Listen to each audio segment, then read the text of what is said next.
खुलुमबाय बेयो बड'लेण्ड इंखं टेलिभिजन दिनै 19 डिसेम्बर 2021 रबिबार खालि सानसेनि बरादखौ नोंथांमोननि खाथियाव लाबोदों आं सदानन्द दैमारिया।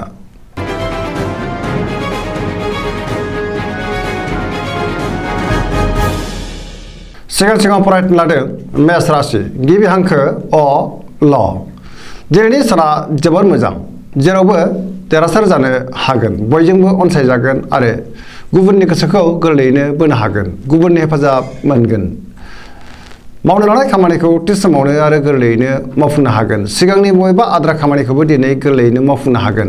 देहाया दिनै मोजाङै थागोन, बहानिफ्रायबा मोजां खौरां फैनो हागौ। रांखावरियाव दिनै जोबोर मोजां, गोबां धोन आरजिनो हागोन। बेफार फालांगियावबो मोजां मुलाम्फा मोनगोन, आयाबो बांगोन। सोरबा लोगोनि हेफाजाब मोनगोन। न'खराव दिनै बिसि फिसायनि गेजेराव अननानै फैगोन, बिमा बिफानि बोर मोनगोन, बिदा फंबायनि हेफाजाबखौ दिनै मोननो हागोन। बहाबा थांनांगौब्ला जोबोर मोजां आरो मोजाङैनो हान्थिनोबो हागोन। गुबुननि गोसोखौ गोरलैयैनो बोनो हागोन, गोसोनि बोलोआ बांगोन, समाजावबो मान मोनगोन। लाइमोनफोरनि गोसोआ दिनै जोबोर रमान्टिक जागोन आरो गोसोनि साननायखौ फोरमायलायनोबो हागोन। धोरोमारि बिथिङावबो गोसो दुंखांगोन। फरायसाफ्रा फरायनायाव गोसो दुंखांगोन आरो मोजां फिथाइ मोनगोन। पजिटिभ एनार्जिनि गोहोम गोग्लैगोन।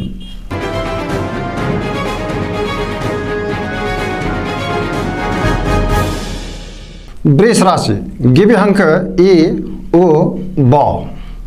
दिनैनि साना जोबोर मोजां, गुबुनखौ अननो रोंगोन आरो गुबुननिफ्राय अननाय मोनफिनगोन। गोसोखौ जोबोर गोजोननाय मोनगोन, गोसोनि बोलोआ बांगोन।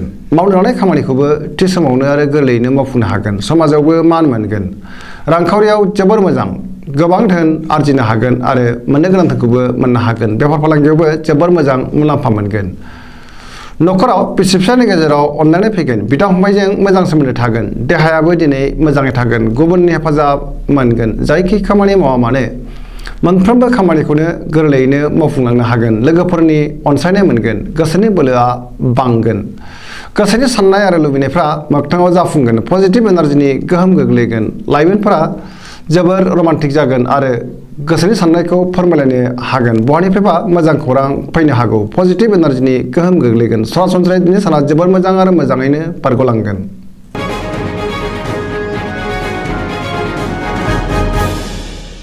मिथुन राशि गिबि हांखो क स। दिनैनि साना जोबोर मोजां, बयजोंबो अनजागोन आरो अनसायजागोन। सुथुरखौ फेजेननो हागोन, गोसोखौ जोबोर गोजोननाय मोनगोन, गोसोआ जोबोर खुसि जागोन। देहायाबो मोजाङै थागोन। रांखावरियाव जोबोर मोजां, आरजिनाय धोनखौ दोनथुमनो हागोन, आयाबो बांगोन। बेफार फालांगियाव जोबोर मोजां मुलाम्फा मोननो हागोन। न'खराव बिसि फिसायनि गेजेराव अननानै फैगोन, बिदा फंबायजों मोजां सोमोन्दो थागोन। बिमा बिफानि अननाय आरो बोरखौ दिनै मोननो हागोन। समाजावबो मान मोनगोन, गोसोनि बोलोआ बांगोन। मावनो लानाय खामानिखौ थि समावनो आरो गोरलैयैनो मावफुंनो हागोन। सोरबा लोगोआ हेफाजाब होगोन, सोरजोंबा बाख्नायजानोबो हागौ। गुबुनजों मोजां सोमोन्दो लाखिनो रोंगोन आरो गुबुनखौ हेफाजाब होनोबो हागोन। लाइमोनफोरनि गोसोआ दिनै जोबोर रमान्टिक जागोन आरो गोसोनि साननायखौ फोरमायलायनोबो हागोन। पजिटिभ एनार्जिनि गोहोम गोग्लैगोन, जेरावबो जाफुंसार जानो हागोन।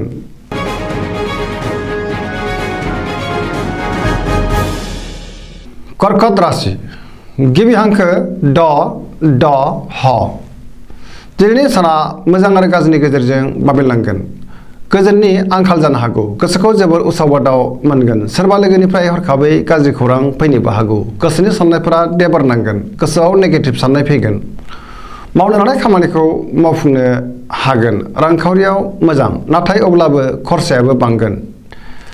बेफार फालांगियावबो मोजां होनजायो। देहाया मोजाङै थागोन, नाथाय अब्लाबो गोसोखौ जोबोर आला खाला मोनगोन। गुबुननि हेफाजाब लानांगोन। न'खराव बिसि फिसायनि गेजेराव अननानै फैगोन। समाजावबो मान मोननो हागोन।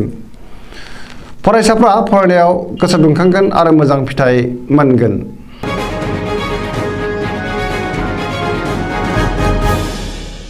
सिंह राशि गिबि हांखो म ट। दिनैनि साना मोजां आरो गाज्रिनि गेजेरजों बाबेनलांगोन। गुबुननि थाखाय नाङा फाङा जेंनायाव गोग्लैनांनोबो हागौ। सांग्रां जानाया गाहाम। गोसोआव बेले बेजे आरो गोनो गोथो साननाय फैगोन। मावनो लानाय खामानिखौ थि समावनो मावफुंनो गोब्राब जागोन।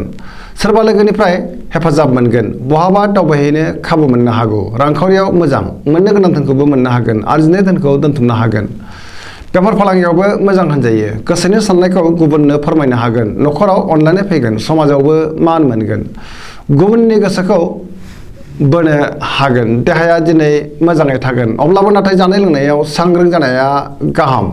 न'खराव सोरबा आलासि फैनो हागौ, गुबुननि थाखाय जिंगायाबो बांनो हागौ, सांग्रां जानाया गाहाम।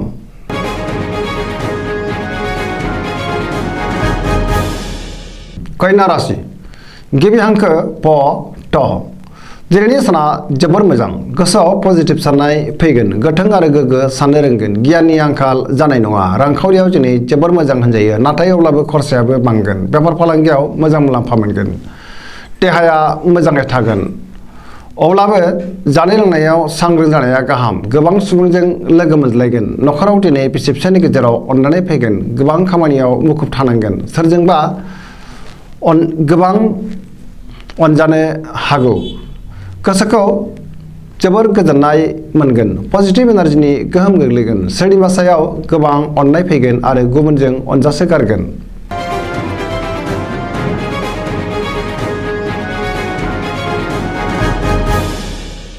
तुला राशि गिबि हांखो र ट। दिनैनि साना मोजां आरो गाज्रिनि गेजेरजों बाबेनलांगोन, अब्लाबो गोसोनि बोलोआ बांगोन, गोसोनि साननाया नाथाय देबार नांगोन, मावनो लानाय खामानिखौ मावफुंनो हागोन, देहाया मोजाङै थागोन, अब्लाबो नाथाय जानाय लोंनायाव सांग्रां जानाया गाहाम। बहाबा दावबायहैनो खाबु मोनगोन, रांखावरियाव बारा मोजां नङा, मोननो गोनां धोनखौ मोननो गोब्राब जागोन, न'खराव बिसि फिसायनि गेजेराव अनलायनाय फैगोन, बेफार फालांगियाव मोजां मुलाम्फा मोननो हानाय नङा, नाङा फाङा खरसायाबो बांगोन, गुबुननि गोसोखौ बोनो हागोन, लोगोफोरनि हेफाजाब मोनगोन, गोदान थांखि लाथ'वाब्ला मोजां, नङाब्ला गोबां गोरोन्थि जानोबो हागौ। सेंग्रा सिख्लाफोरनि गोसोआ दिनै जोबोर आला खाला जागोन, गोसोआव गोजोननि आंखाल जानो हागौ, सांग्रां जानाया गाहाम।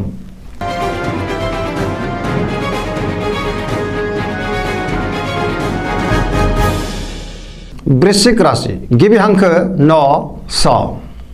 दिनैनि साना जोबोर मोजां, बयजोंबो अनजागोन आरो गुबुनखौ अननो रोंगोन, समाजाव लोगो लेवा बांगोन, सोरबा गोजाम लोगोजों बहाबा लोगो मोनज्लायनो हागौ, गोसोआव गोग्गो साननाय फैगोन, मावनो लानाय खामानिखौ थि समावनो आरो गोरलैयैनो मावफुंनोबो हागोन, गुबुननिफ्राय हेफाजाब मोनगोन, गोसोनि साननाया मोगथाङाव जाफुंगोन, गोसोनि बोलोआ बांगोन, समाजाव गोबां मान मोनगोन, न'खराव दिनै बिसि फिसायनि गेजेराव अनलायनाय फैगोन, रांखावरियाव जोबोर मोजां, नाथाय अब्लाबो खरसायाबो बांगोन, बेफार फालांगियाव जोबोर मोजां मुलाम्फा मोनगोन, देहायाबो मोजाङै थागोन, गुबुननि हेफाजाब मोनगोन, जायखि खामानि मावा मानो मोनफ्रोमबो खामानिखौनो दिनै मोजाङैनो मावफुंलांनो हागोन, फरायसाफ्रा फरायनायाव गोसो दुंखांगोन आरो मोजां फिथाइ मोनगोन, लाइमोनफोरनि गोसोआ दिनै जोबोर रमान्टिक जागोन आरो गावबा गावनि गोसोनि साननायखौ फोरमायलायनोबो हागोन, बहाबा हान्थिनो खाबु मोनगोन।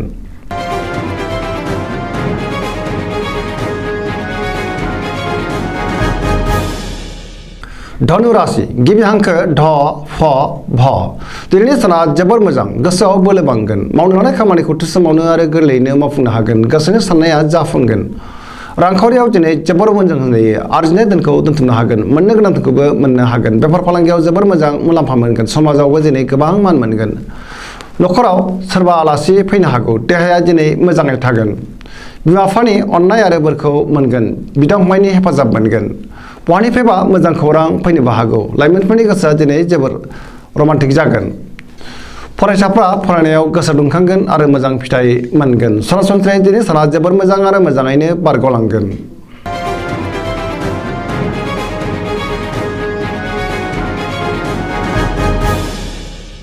मकर राशि गिबि हांखो ख ज। दिनैनि साना मोजां आरो गाज्रिनि गेजेरजों बाबेनलांगोन, गोसोनि साननाया देबार नांगोन, सिगांनि बबेबा आद्रा खामानिखौ दिनै मावफुंनो गोब्राब जागोन, रांखावरियाव मोजां, नाथाय अब्लाबो खरसायाबो बांगोन, मोननो गोनां धोनखौ मोननो हागोन, बेफार फालांगियाव मोजां मुलाम्फा मोनगोन, गुबुनजों मोजां सोमोन्दो लाखिनो गोब्राब जागोन, सोरजोंबा रायखोमा जानोबो हागौ, सांग्रां जानाया गाहाम, मावनो लानाय खामानिखौ मावफुंनो गोब्राब जागोन, गोदान खामानियाव आखाइ होजेनाब्ला गाहाम, न'खराव एना एनि फैनोबो हागौ, बिदा फंबायजों गोरोबनो रोंनाय नङा, सेंग्रा सिख्लाफ्रा गावबा गावनि गोसोनि साननायखौ फोरमायलायनो हागोन, फरायसाफ्रा फरायनायाव गोसो दुंखांगोन आरो मोजां फिथाइ मोनगोन।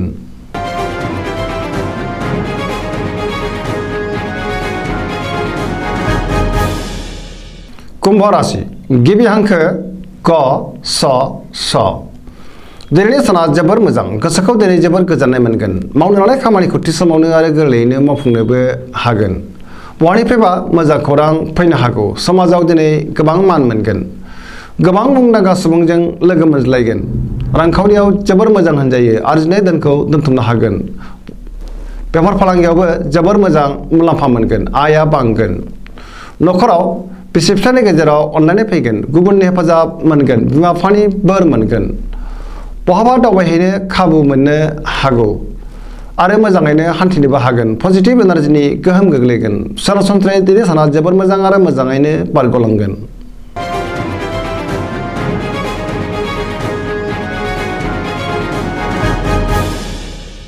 मीन राशि गिबि हांखो ड स दिनैनि साना मोजां आरो गाज्रिनि गेजेरजों बाबेनलांगोन गोसोआव नेगेटिभ साननाय फैगोन गोसोनि बोलोआ लोरबां जागोन गावनि गोसोनि साननायखौ गुबुननो फोरमायनो हागोन देहाया बारा मोजां थानाय नङा जानाय लोंनायाव सांग्रां जानाया गाहाम रांखावरियाव मोजां नाथाय अब्लाबो खरसायाबो बांगोन बेफार फालांगियावबो मोजां होनजायो नखराव बिसि फिसायनि गेजेराव अनलायनाय फैगोन बिदा फंबायजों मोजां सोमोन्दो थागोन सोरजोंबा बाखनाय जानोबो हागौ लाइमोनफोरनि गोसोआ दिनै जोबोर आला खाला जागोन नाथाय अब्लाबो गोसोनि साननायखौ फोरमायलायनो हागोन फरायसाफ्रा फरायनायाव गोसो दुंखांगोन आरो मोजां फिथाइ मोनगोन गोसोनि साननायफ्रा देबार नांगोन नेगेटिभ एनार्जिनि गोहोम गोग्लैनो हागौ सांग्रां जानाया गाहाम